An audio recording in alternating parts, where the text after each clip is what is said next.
We'd like to start our conversation for this particular hour, and the conversation is going to be around Ruto's Ukambani tour, whether it is a political gimmick. And to help us have this conversation is MP for Kathiani constituency and Deputy Leader of Minority at the National Assembly, Honorable Robert Mbui. Mheshimiwa, karibu to Radio Generation.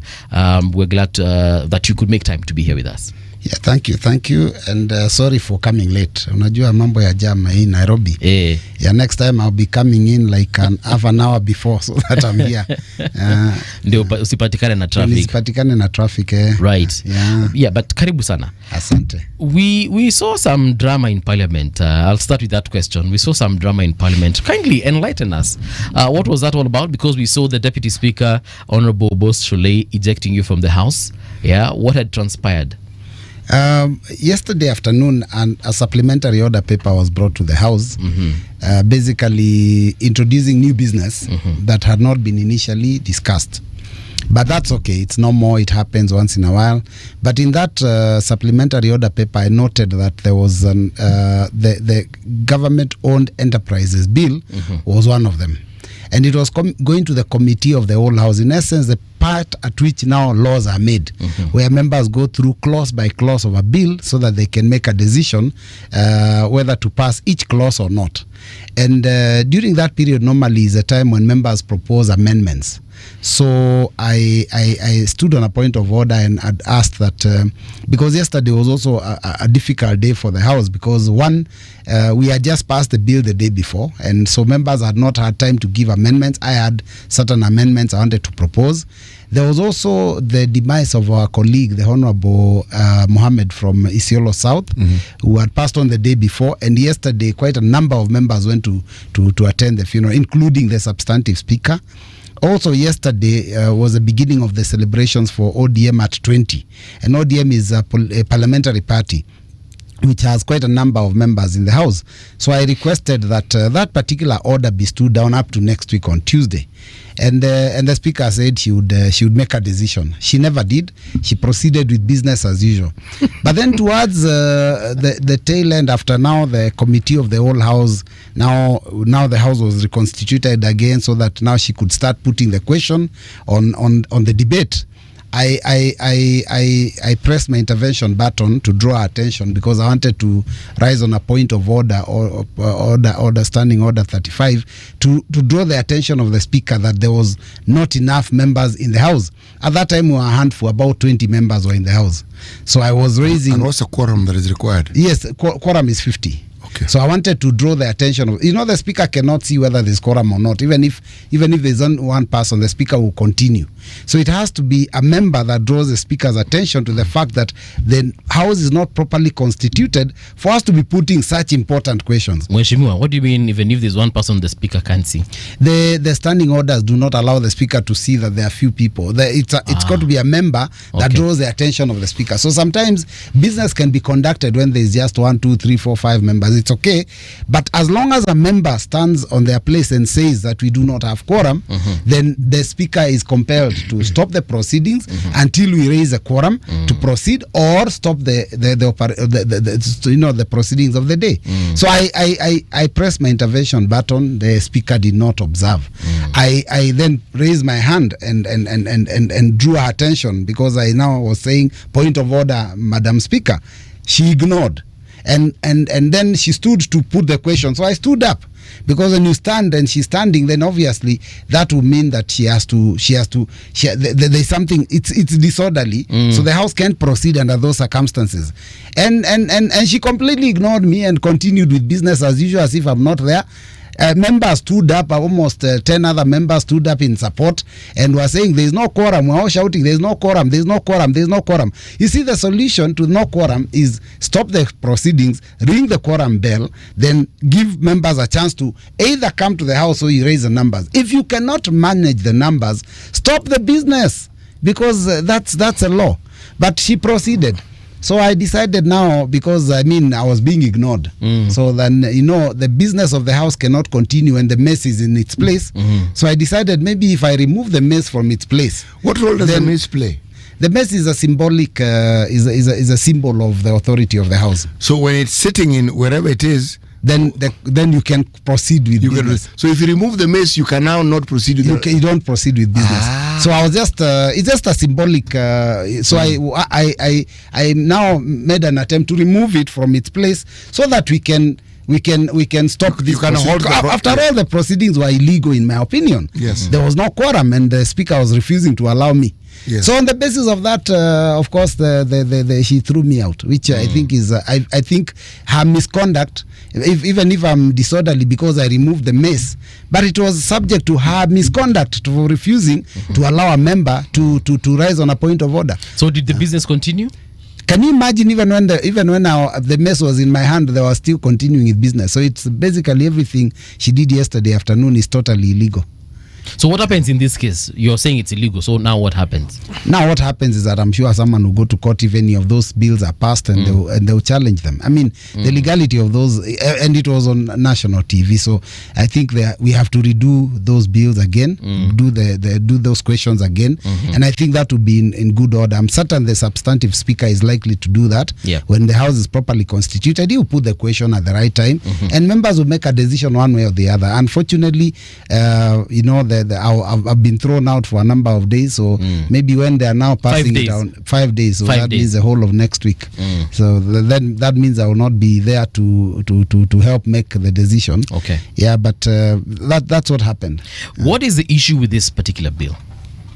Well, it is. Let me not go to the merits or demerits because it's not yet concluded. Okay. But my issue was that we needed to give members an opportunity to propose amendments. I mean, this is a government-owned enterprises bill, so it's dealing with the ownership of government state corporations, and they've listed I think 67 of them in that bill, and so the ownership, even the ability to transfer ownership to private hands, to move them from being state corporations to public limited companies, which basically means that they now no longer fall under the purview of the supervision of the National Assembly, yet they are still government related.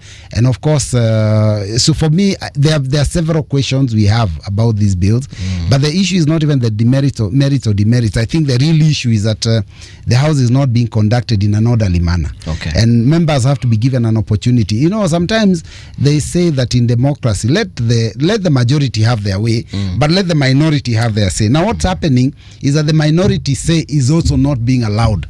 So you won't have your say, you will never have your way because you don't have the numbers, but even your say is also not allowed. Yeah. So I am not now allowed to be able to express myself and draw the attention of the speaker to quorum. So I think the speaker was disorderly. It's just that I don't have the power to send her out of the house. She's the one who has the power to, but she abused her power, and I'm certain that if it is a legal interpretation is made on the matter, even her throwing me out was uncalled for, because you see, two wrongs don't make a right. She's the one who committed the first offense, which is offending the management of the house.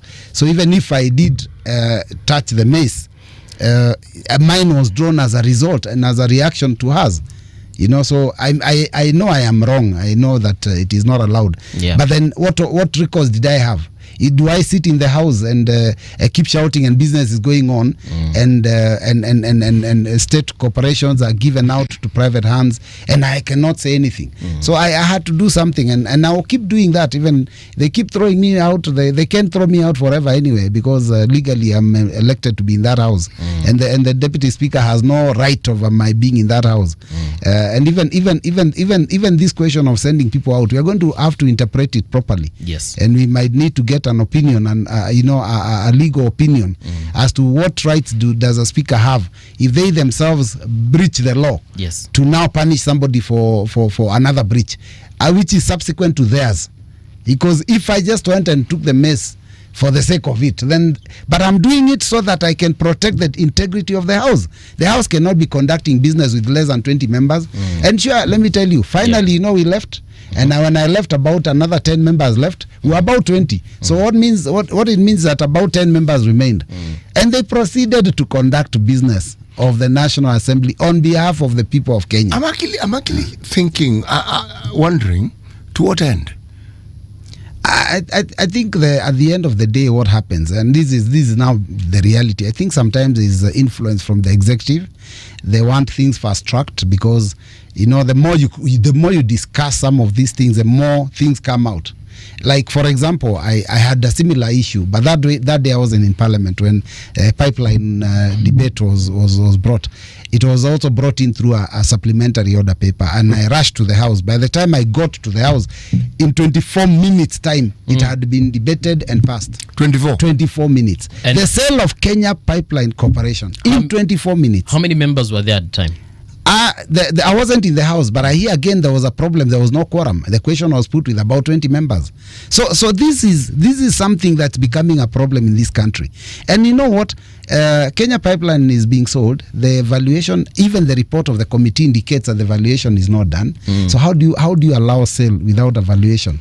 And this pipeline has acquired Kenya Oil Refineries, which it had acquired it some time back. It had. And the valuation of the refineries and its assets is completely ignored, And this thing, the figures they are throwing there was about 100 billion.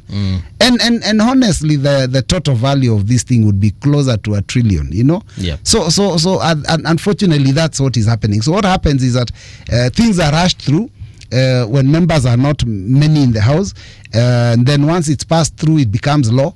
Then now the citizens are left to fight for themselves because they have to end up in court to seek opinion of courts, and that shouldn't be the case, because if we are given time to do our work, I believe you me, there are very many serious members that will do the right thing. So ODM members weren't in the House yesterday. They were celebrating 20 years. It's a parliamentary party, so therefore it is respected as a party of the House. If they are absent and they are known to be absent, how then do you want to transact serious business? A member has died. Members have gone to bury him. We are even meant to be paying condolences to the family on the floor. Then you are transacting business on government-owned enterprises with 20 members. Mheshimiwa, is this one of the ways that we can say Parliament has been captured? Yeah, definitely. It was captured. Imeshikwa mahali mbaya. It's been captured. It's been captured, or definitely captured thoroughly. And I mean, and you can, and I can tell even from the beginning of this 13th Parliament, the first thing that happened is that even after we got into the House, the members of my coalition Azimio la Umoja One Kenya were procured in a dubious manner, and suddenly were they were proponents of the government agenda in the House, and we were saying we are minority. Our work is to checkmate the government. Yeah. They were suddenly we had no members. The members had gone to the other side. You are going for war and you have an army behind you. Yes. And so when you call the troops to order, you turn around and you find there is no one. You find they're on the other side. They're on the other side, training their guns on you. That's what happened to us. So that was the first thing that happened, and that's the beginning of the capture of Parliament. Because the minute the executive takes control of the House and has a majority, then now suddenly they have control. We were supposed to have had the majority leadership. They took it over. And then they continued to entice members. ODM later on decided to support them because of the issue of, I think, the late Prime Minister said it was to stabilize the country. But even up to now, it's still happening. They're still procuring members from our side. You're painting a very grim picture. So how then do we unclench Parliament from the fists of the executive? I will tell you that Kenyans need to go to the next election and kick out all these bootlickers. That is the only solution. You just look at your members and how their participation in that House, and there are people who are not adding any value. So currently our goose is cooked. Basically, that's what you're saying. As it is right now, up to 2027, I think our goose is cooked, because I mean, look, the House can transact business with 10 people and pass a bill. They can pass a bill to kill all people above 30, and nobody will oppose it. What can the citizens do about that situation? I think they can recall members, but it's also become difficult. So that one is out of. I think for us, let me just be honest. I think our goose is cooked. But you know what? There is citizen pressure. No, let me tell you, the citizen pressure, and I saw it during the period of the revolution by the young people. So what they could also do, Kenyans could also now start communicating with their members of parliament and asking them to stand up for their rights. And you can, they can be salimiwad. Yeah. They can be salimiwad and told, look, why don't you just do the right thing? You can't be selling this country off, auctioning everything, and you're saying nothing.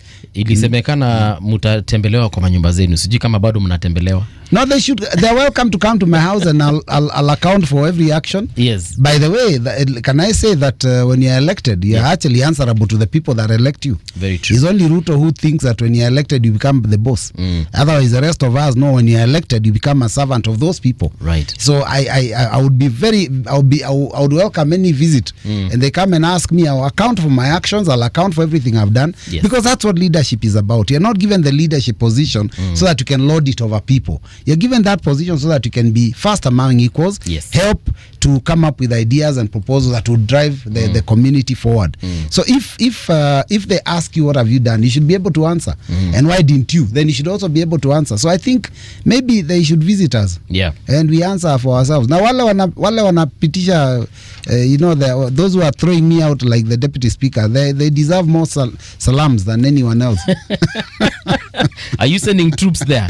No, I'm not I don't control any troops. Right. So Mheshimiwa, there's this issue of President William Ruto getting into the opposition turf. For instance, on the front page of the Star, it says Ruto daring foray into opposition turf in a 2-term bid. Is he trying to capture, for instance, Ukambani, where he has been there for the last, I think now 2 days, or is it 3? Today will be the 3rd day. I think he will still be there tomorrow. Let me just say that the story of William Ruto is an interesting one. William Ruto is a perennial and permanent campaigner. And I will tell you, I want to remind you what Uhuru called him in 2017, immediately after they were re-elected. He called him, he said, mukikutana na deputy wangu akitangatanga. And the name stuck, that alikuwa anatangatanga. What is to kutangatanga? It is to loiter all over the place. And what was he doing? He was actually campaigning. And since 2017 to 2022, he was on top of his fuel guzzlers every corner of the country, in markets, with crowds around him. And it seemed to work for him, because it worked then. It won't work now. He got elected. Yes, it worked then, but it won't work now, because you see, there is a lot of things that he did. One, he painted the government of the day that it hadn't done much. But the truth be told, that there could have been issues here and there. But he was a deputy president. He wasn't resigning. He didn't take the moral high ground of resigning. He decided to stay in office, stay put, draw a salary, use the vehicles, use the house, use the office, but not work for Kenyans, but continue campaigning for himself for 5 years. So he's a perennial, he's a serious campaigner. And he knows what to say, how to say it.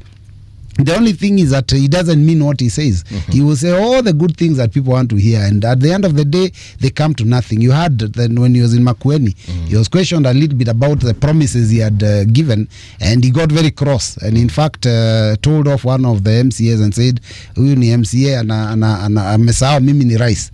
Because for him, being president makes you superhuman. The rest of us are just normal, mere mortals. Him is a superhuman. You are an MCA. You are elected by people, but you are a nobody. So anasema hata this bottom up thing, amesema ati unajua ni sababu ya bottom up, wale wako bottom, so the MCA ako bottom, ati wanaweza kuwasomea wale wako up. And I was asking myself, if you can tell an MCA that, and that's an elected leader representing a whole ward, then what do you think of the Kenyan citizen? If one out of 1,450 elected MCAs, you can tell him off and say, wewe uko bottom, mimi nikiwa top. What do you think of the over 50 million Kenyans? Them there must be at the that bottom. So I think for me, But is He's he a perennial campaigner. Is he campaigning, or is he just because when he was in Kitui during Mashujaa, there are several projects he said, and he said he'll be back in, I think he said 2 weeks. Yes. Now he's back, and he's more or less following up on what he said he would deliver. I'm looking at it from that neutral perspective. Alisema ata make sure hiyo airstrip ya Kitui imemaliziwa, sijui kuna stadium sijui ilikuanga wapi, kuna barabara wapi, and he's literally just doing what he promised to do. No, he's campaigning. you know, He's campaigning. Call us spade as spade, as Muga says. I mean, it's obviously a campaign, and I can tell you that he's very good at that. He's very good at campaigning. Yep. Let me ask, when does the president have time to go open a bridge? A bridge, you know, I mean, can you just in your wildest calculation, considering we have 290 constituencies, Yep. how many bridges do you think are built across? And one road would have like 10, 20 bridges. What time does the president have to go and open a bridge? What time does the president have to go and launch a transformer?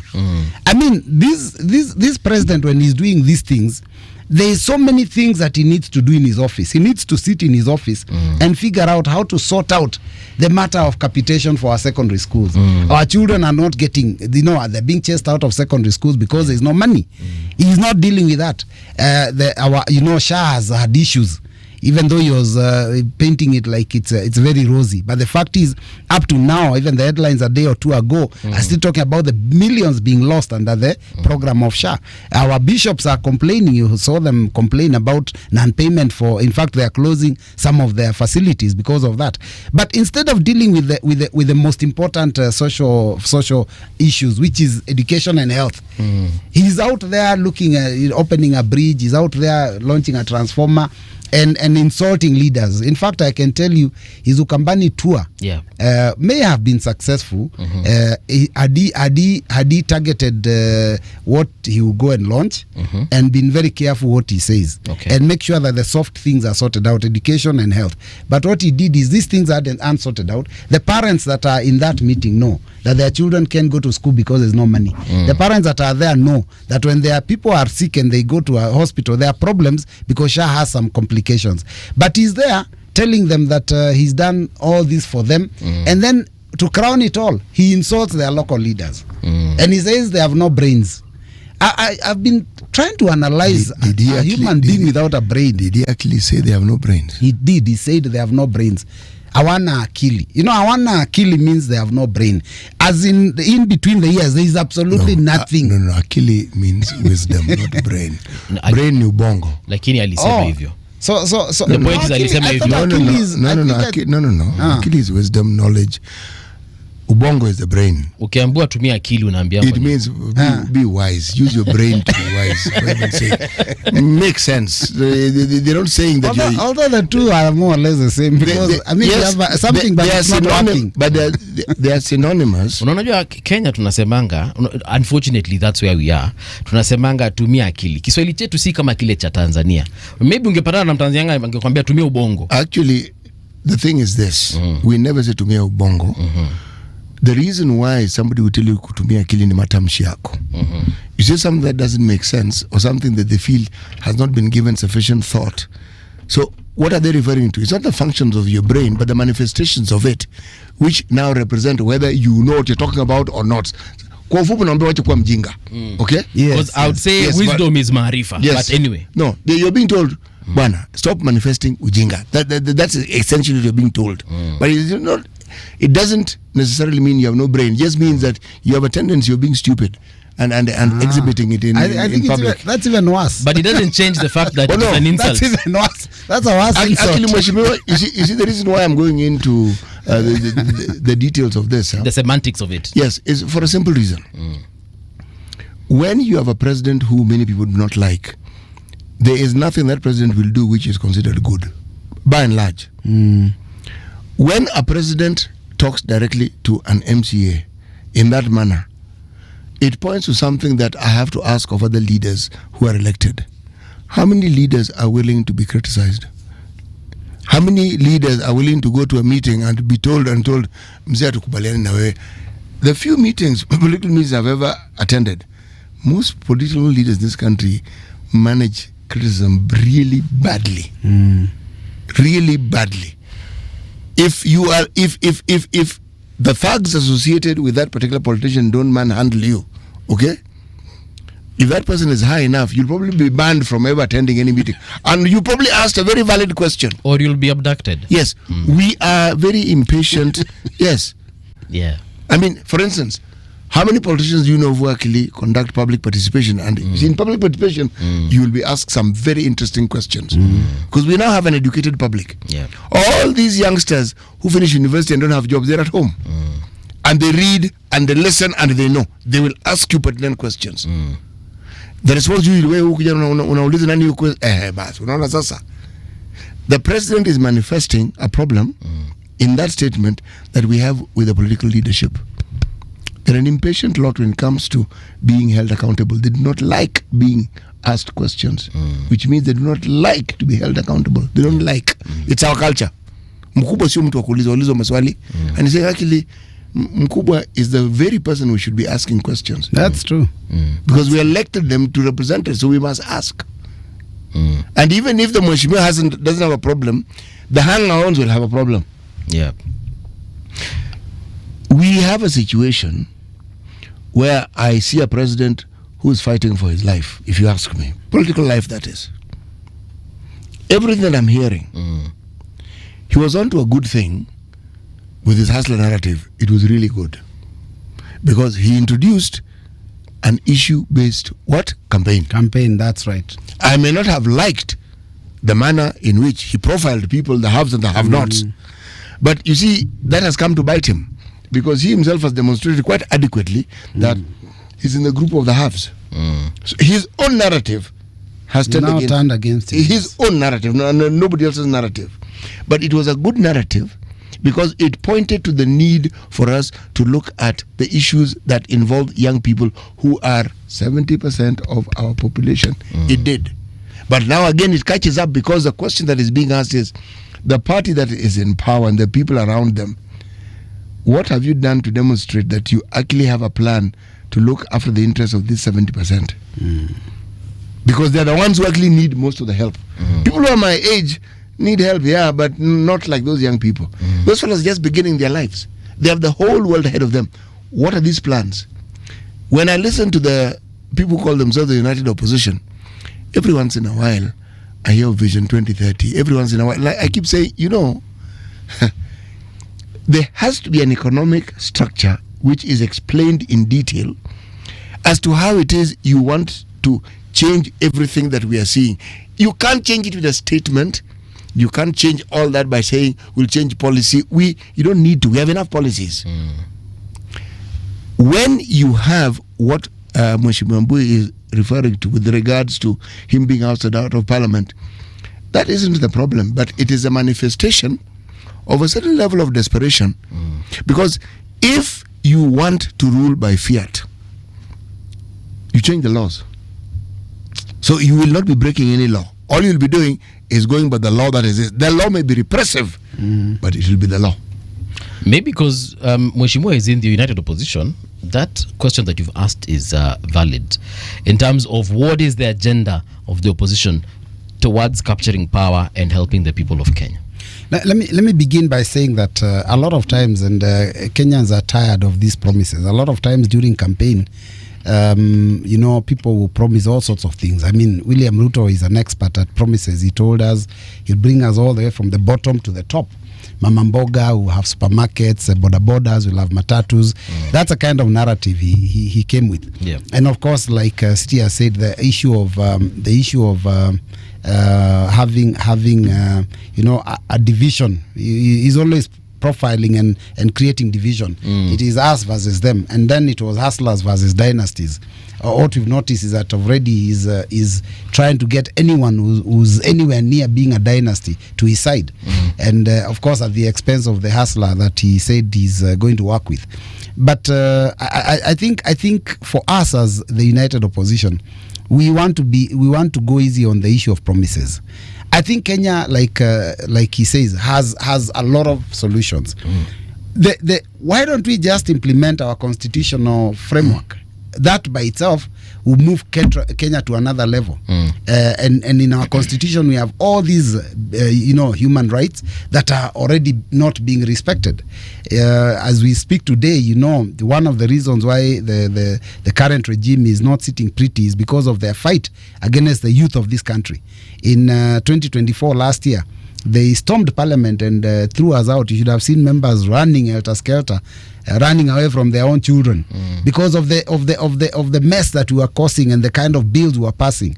Very oppressive tax bills, and they were passing there with the people not caring. I personally remember telling them, the things we are doing here, our voters are watching us. And remember that we have this young generation that is very annoyed, educated, and knows that what we are doing is wrong.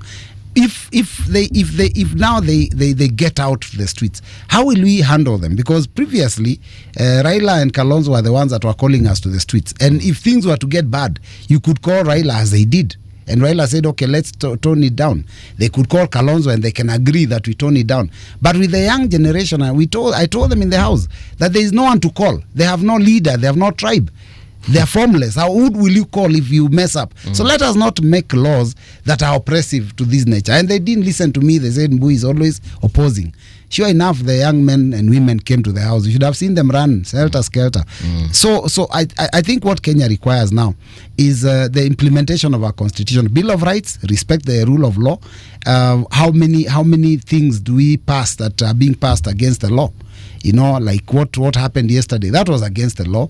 Give members an opportunity to interrogate the bill so that we can be able to make an informed decision on behalf of the people that elected us.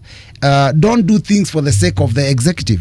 Things like the number of children that were killed last year and the year before.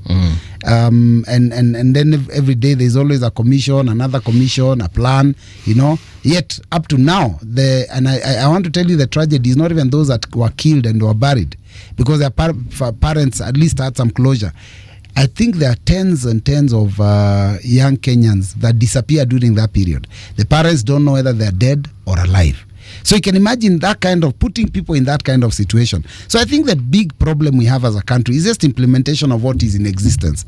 Now, the issue of corruption, what is this government doing? Instead of doing what is expected to do, deal with the issues of development, deal with the issues of social matters, education, health, and all that, they've created a new system, a new format of giving handouts, because they know that people love to be given free things. But then the handout that reaches our people is 100, 2, 3, 4, 500 shillings. Sometimes when they're very generous, it can be 1,000 or 2. They were very generous with teachers, or giving them 10,000. But when they're giving teachers 10,000 each, there is 20,000 teachers employed on contract, which is non-renewable, and these are the ones that are manning all our junior secondary schools. And this contract is coming to an end. They are being paid 17,000 a month. So you can tell me how somebody is going to survive on 17,000 shillings a month in the city. They have to pay rent, they have to pay transport, and they have to go to work. And they have to dress decently. You're a teacher, after all. You're a role model.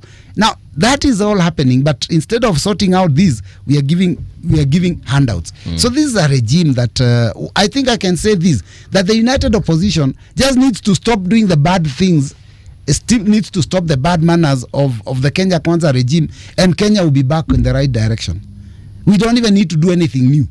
Because, if you are talking about roads, water, those are normal things. Everyone has to do them.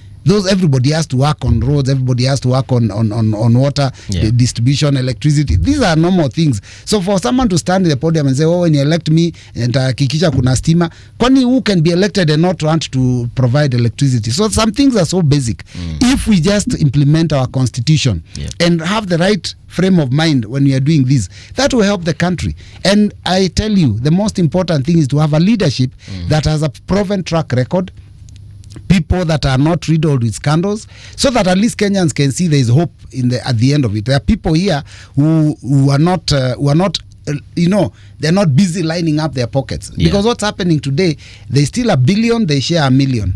All of you are sharing $1 million in handouts, but the person who's giving you $1 million in handouts has taken $1 billion. So how much has he remained with, So that's the kind of problem we are facing as a country. I think if we can just, go back to factory settings, Kenya has the policies and is right. Kenya has the even, and then the other thing is we are constantly, the current regime, every year, we have a completely, a tax system that is unpredictable. Every time we have a finance bill, they introduce all sorts of crazy new laws on taxation. Now, who wants to invest in a country where you don't know what will happen after a year?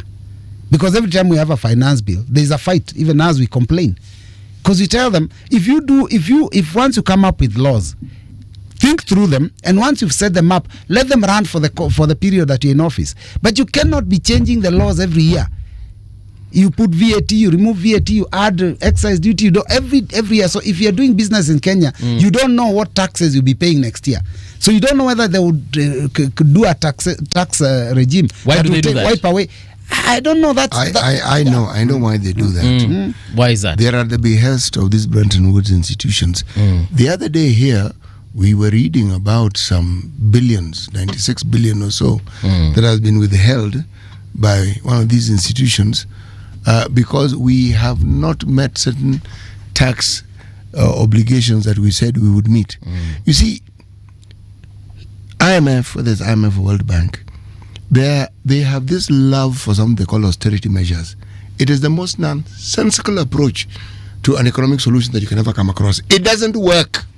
It has never worked. When you are in an economic conundrum like ours, you need more money injected into the economy so that it can spur development and movement. The more money you have, the more it moves, the more the economy thrives, the more money you will have through taxation, whether indirect or direct. But these fellows keep introducing taxes that guarantee that the very opposite of what they're saying will happen.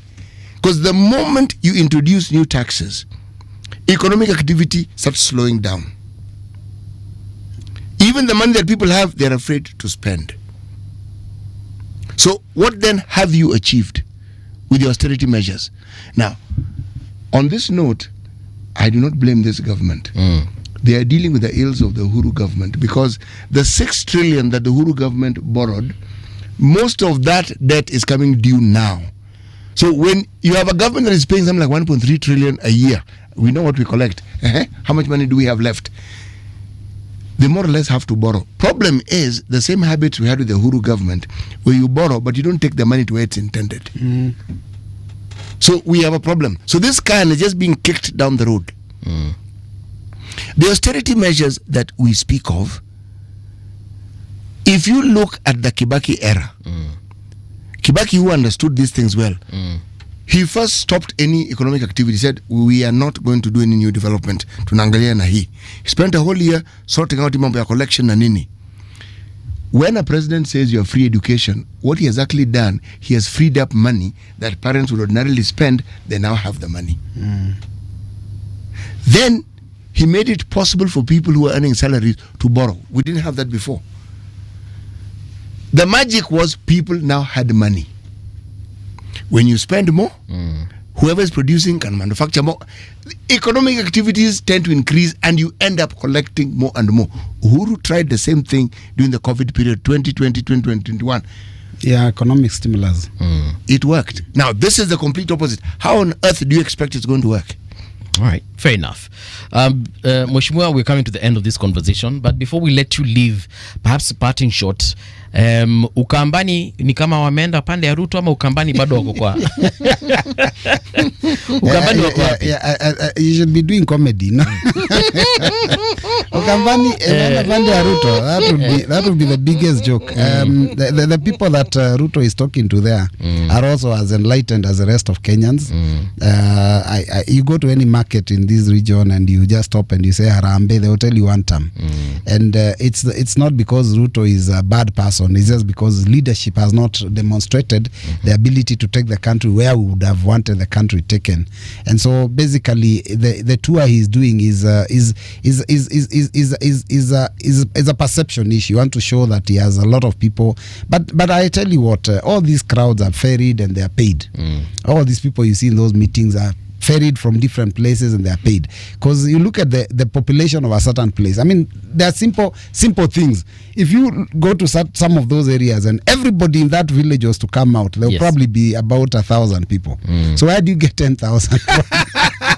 Yeah, you have to tell me that somebody wakes up from Mwingi or wakes up from Kitui and decides to pay fare and go all the way to Kamuongo market so that they can see Ruto. I mean, clearly this is just a perception thing. Okay. And he knows how to play to the gallery. He played that game against Uhuru and people thought, wow, he's extremely popular. But now people know better. Yeah. And I don't think he's for me, if he just came to the region and probably dished out goodies, sorted out the soft underbelly of the problem in Kenya, and respected the leaders. But what he did when he insulted the leaders of the community, I did say that the minute you insult all the elected leaders from that area, and you say they have no brains, they have no wisdom, then basically what you are saying is that the people who have no wisdom at all are those that elected them. So he's just insulted the whole community. Yeah. So he's going to hang around. People will go there and I can tell you this: there's no meeting you call in Kenya today, and they know you have money and you're dishing out, and they don't come. Yeah. People will come. I mean, right now the people are going there because there is money, and our people also have the same belief as the ones in Mount Kenya, that you don't bury an elephant with its tusks. Yeah. So you first pull out all the tusks and then you bury the animal. So we are going to bury the animal in 2027. But for now we have to pull out the tusks. We have to trade. We have to get what we can out of it. Thank you so much, Honorable Robert Mbui. That is where we come to an end as far as this conversation is concerned. But the show continues.